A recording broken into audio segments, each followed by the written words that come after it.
शादी का असली गहना। हेलो दोस्तों, आज मैं एक ऐसी कहानी सुनाऊंगा दोस्तों, जो एक लड़की पर है। माँ, तू क्यों चिंता करती हो? समय आने पर सब कुछ हो जाएगा। और हाँ, इतना कंजूस मत बनो। इतने गहने क्यों ले रही हो? मुझे नहीं पसंद है। मैं उन गहने को अपने पूरे शरीर पर लाद कर और चोर के डर से घूमना, मुझे यह सब नहीं पसंद है। तुम्हारा ज़माना गया। अब अपनी आंखें खोलो और अपने सामने दुनिया को देखो। यह कितनी खूबसूरत है। माँ, मस्त रहो और अपना जीवन एंजॉय करो। माँ, पूरी दुनिया तुम्हें और पापा को घुमाऊंगी। सारी खुशियाँ आपके चरणों में लाकर रखूंगी। उसके बाद ही मैं शादी करूंगी। मैं एक बेटी हूँ तो क्या हुआ, मेरे भी जिम्मेदारियाँ हैं। अब मुझे सिर्फ अपने कैरियर पर ध्यान देने दीजिए। चिंता मत कीजिए, समय आने पर सब कुछ हो जाएगा। नव्या बेटी अपनी माँ की माँ बनकर अपनी माँ को समझा रही थी, लेकिन चेतन शांत था, क्योंकि वह जानते थे कि नव्या खुद लाखों का गहना है। नव्या विवाह योग्य हो चुकी थी। नव्या की माँ कादम्बरी उसकी शादी के पीछे पड़ी थी। आखिर वह माँ थी ना, आसपास के रिश्तेदार थे ही जोड़ देने के लिए।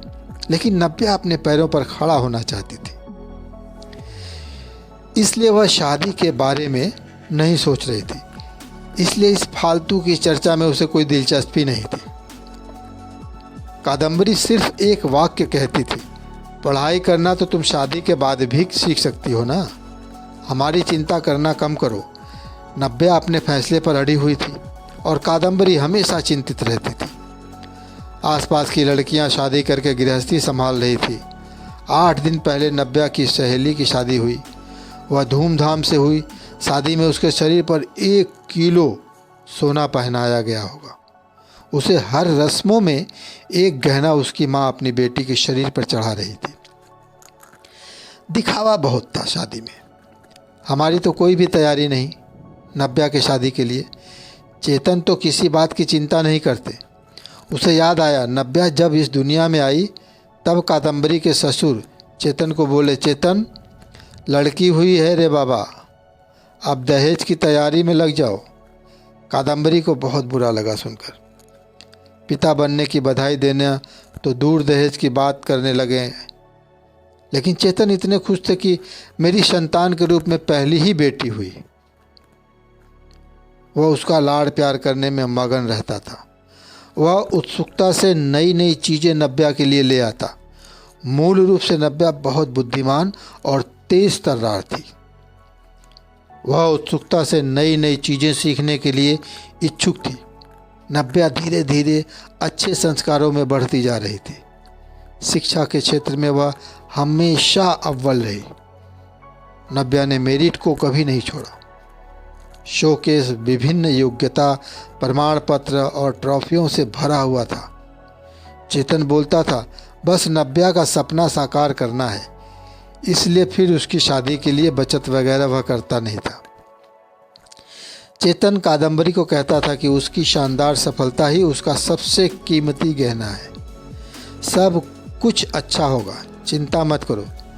पर कादम्बरी की एक ही रट लगाती, थोड़े पैसे बचाने चाहिए, लड़की की शादी करनी है तो फिर 4 गहने तो देने पड़ेंगे नव्या को।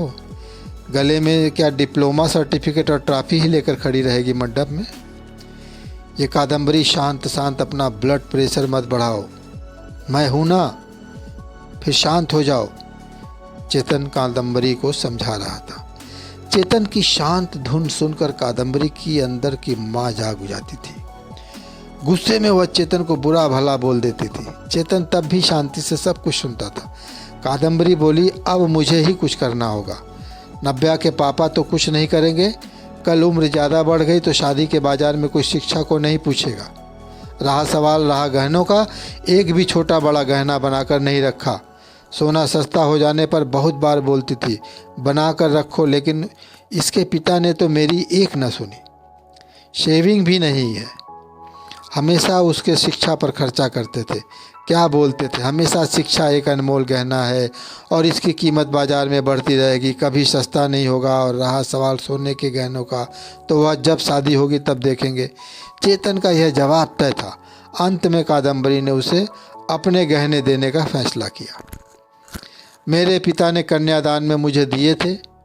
टोकरी जितना भरा तो नहीं, लेकिन कटोरी भर जरूर दिया है। मैं अब कहाँ पहनने वाली हूँ वह गहने। यह चिंता जो उसने खुद को समझ आकर दूर की।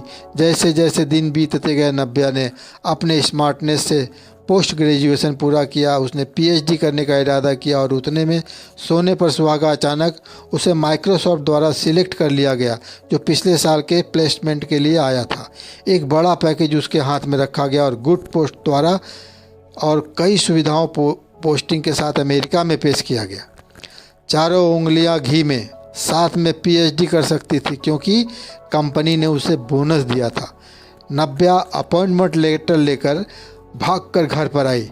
जब तक दरवाज़ा नहीं खुला तब तक नव्या ने डोरबेल से अपना हाथ नहीं हटाया।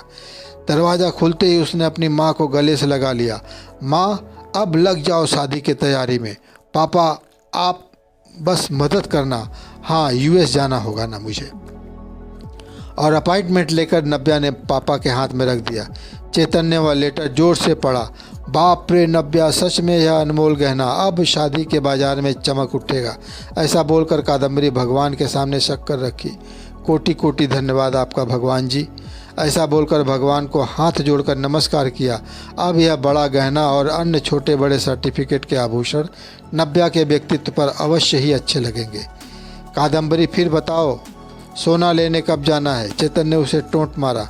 इसमें कोई संदेह नहीं है कि उसकी शादी में उसके गुणों के आधार पर अर्जित अमूल्य गहना निश्चित रूप से उसके सौंदर्य बढ़ाएगा चेतन जी, और वह मेधावी पदक और बड़ी बड़ी ट्रॉफी या अन्य पद्म भूषण दुल्हन की शोभा और बढ़ाएंगे। यह हीरा हमारे मानस के जीवन में बिल्कुल फिट बैठता है। चलेगा ना आपको? दरवाजे पर शर्मा फैमिली खड़ी थी। अच्छा रिश्ता नव्या के लिए चल कर आया था।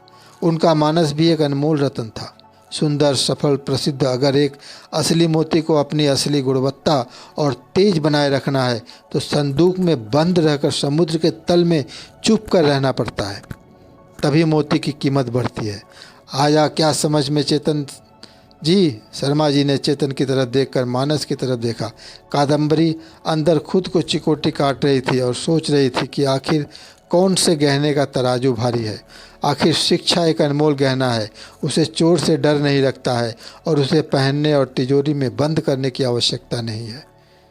तो दोस्तों, मेरी ये कहानी अगर आपको पसंद आई है तो कमेंट्स करके ज़रूर बताइएगा दोस्तों, और लाइक शेयर करना मत भूलिएगा।